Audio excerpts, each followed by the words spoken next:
Good evening. Thanks for joining us tonight. I'm Jennifer Edwards. Victoria Sheehan has the night off. It's been a sad day for the family and friends of 73-year-old Kate Ragsdale as they laid her to rest earlier today at Heritage Chapel Funeral Home in Tuscaloosa. Sunday will mark 1 week since Ragsdale's body was found in her home in the Highlands in Tuscaloosa, while authorities say there are still no official suspects in the case. We are learning more on who they are looking for. We have the latest in the investigation in tonight's top story. Tuscaloosa Metro Homicide Unit Captain Lloyd Baker says they have met with a retired FBI agent and former criminal profiler. Based on the crime scene initial analysis, indicates the suspect may likely live close to Ragsdale's home and may have walked to and from the crime scene. Baker describes the person as possibly being young in age.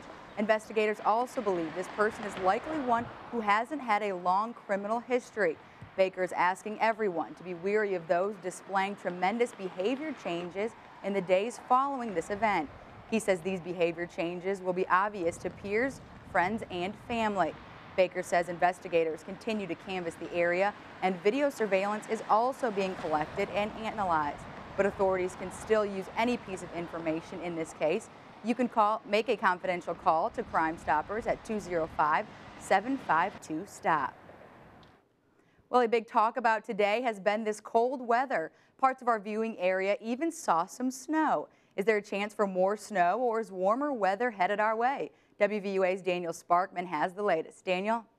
Hey, Jennifer. Yeah, look at Home Team Interactive radar right now. Still some returns coming in over parts of Bibb County, a mix of rain and snow out there, and then some parts of Chilton County seeing some snow at this hour. We've got some cool temperatures across the area right now, but today we struggled to get out of the 40s up to the north, only 43 in Tuscaloosa and 43 in Montgomery. The headlines for today: the sunshine's going to return, some warmer temperatures in the 7-day forecast, and we'll talk about those rain chances coming up on Tuesday a little bit later in Home Team Weather. Jennifer?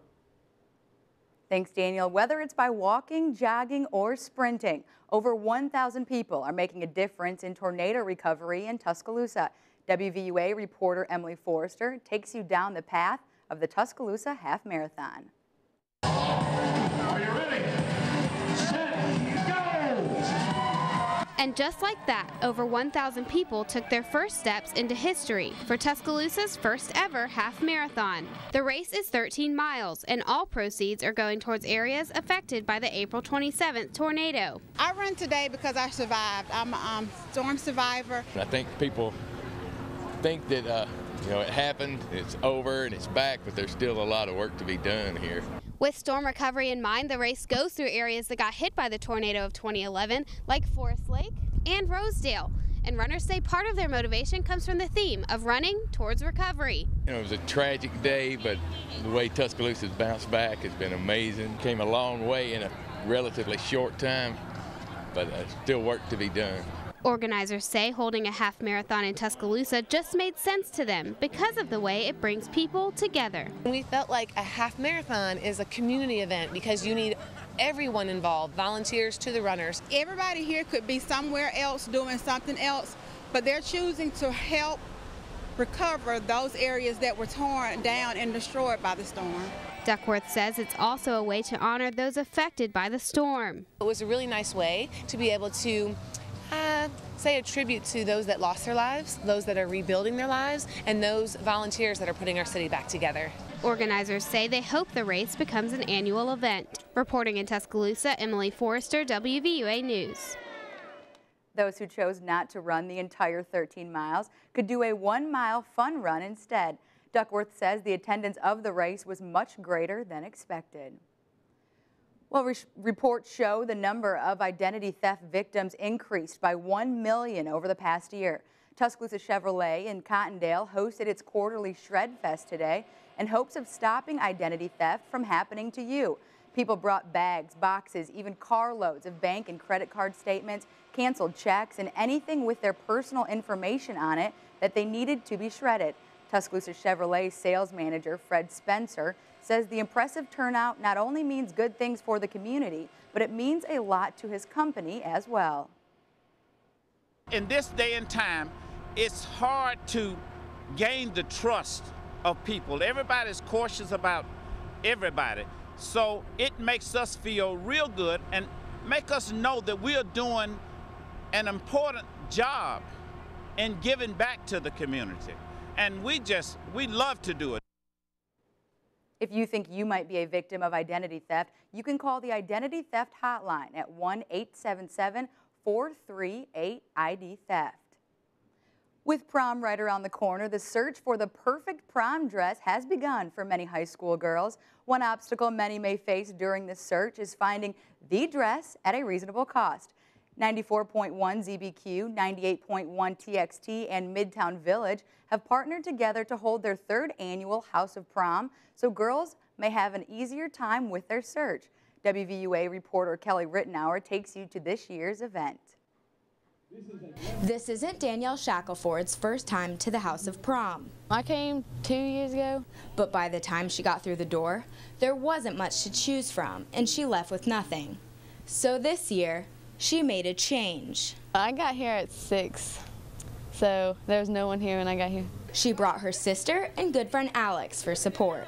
I came to sit in the 3-hour line to get prom dresses for my friend Danielle. I'm going to give her advice and tell her if she looks bad or not. Organizers say the goal of the event is to make everyone feel like a prom queen. You have the opportunity to feel like $1 million, even if you can't afford to feel like $1 million, and that's the beautiful thing about it. And moms can hardly believe the deal they're cashing in on. When they're paying $10 for a $500 dress, they're looking at us and they're going, what's the catch? And there is no catch. You know, just be blessed. Be blessed, and that's what today's all about. If that's not enough, 100% of the proceeds go towards a worthy cause. And that's something not even girls from Mississippi could turn down. You wouldn't think of somebody using prom dresses as a charity. I mean, you have so many girls about this time that are desperate for a dress, can't find one, or it's too expensive, and yet they're not only giving girls a chance for a better prom and an actually happy ending for their last senior year, but it's also helping benefit someone who really needs help to get out of the situation. Needless to say, House of Prom is a win-win for everyone involved, including Danielle. I approve.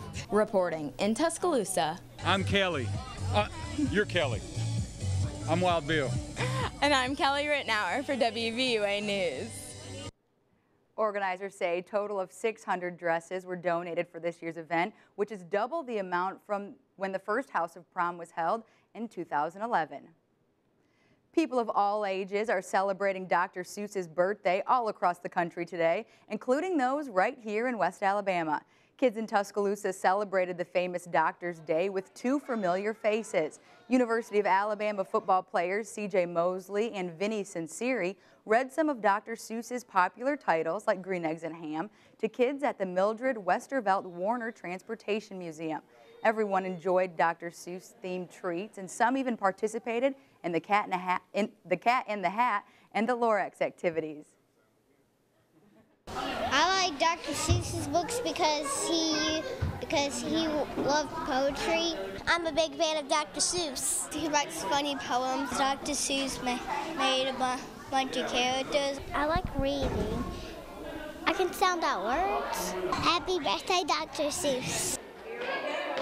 The celebration continued at the Children's Hands-On Museum. Kids were able to make hand-painted crafts while spending time with their favorite Dr. Seuss characters. Some even took some time out from playing to enjoy their favorite Dr. Seuss book.